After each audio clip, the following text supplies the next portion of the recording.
Alright, y'all wanted a tutorial, so let's get into it. So after you cut your pattern, iron on your interfacing and your lining.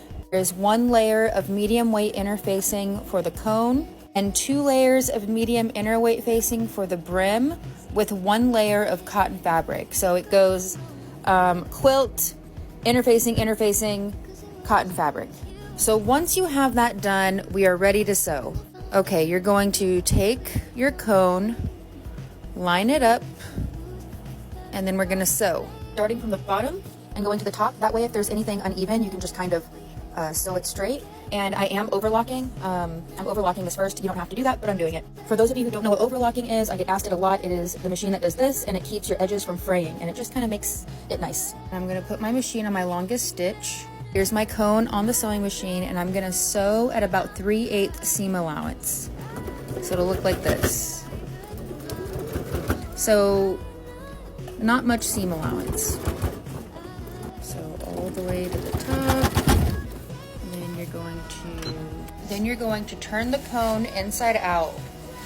And it's gonna be a little aggressive. You kind of have to punch through it like this. And I actually will take a screwdriver and gently push the cone out. And now we have our cone. Now I get asked this question the most. How do I attach the cone to the brim? It's so easy, y'all. It's ridiculous. Put the cone on the brim, and I usually come in from the back. And all you do is clamp this. Clamp it like that, and then you're gonna sew. Put that on your machine and sew the brim together like that. So here's what it looks like on my machine, and I'm just gonna try to sew at about 3/4 inch all the way around in a straight line. And you're just gonna really have to kind of like work it, like try it, because it's a circle, so you kind of have to keep it straight. It's really hard to do with one hand, but this is basically what it looks like. And then I just kind of pull this together and then keep sewing all the way around. And then just a tip, once you get towards the end, you want to like pull any wrinkles you may have out and then sew. Then there you have it. There you go, it's sewn on. So what I'm going to do is, the next steps I'm going to do are optional. I'm going to overlock this to make it really nice and clean. Okay, so now that we did that, I'm going to fold the headband up and sew on the outside. Again, optional, but I just think it makes it more nice and comfortable to wear. So how I'm doing that is I'm just folding this upwards, and then I'm going to sew right here. And this is what that looks like. Right, that's what it looks like. So clean and nice. Now we're going to overlock the brim.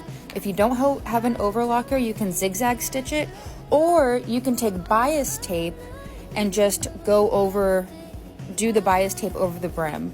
I did that and I personally didn't like that, so I'm going to show you how I do it. So I'm overlocking the brim, which makes it have that look.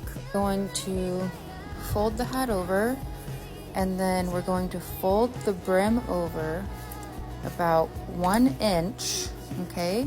And then sew at 3/4 inch right here. It's going to look like this, and you're going, again, because it's a circle, you're gonna have to really try to keep it straight as you go, but you're gonna go all the way around. And then when you're done, you're going to iron the brim very well, especially on the outside. And there we are. That is how you make my quilt witch hat. You can get the pattern for this on my website, or you can Google free witch hat pattern, and there's plenty of free patterns online. There's plenty of tutorials on YouTube. Whatever you decide, just have fun, because that's really what this is all about. Happy Halloween.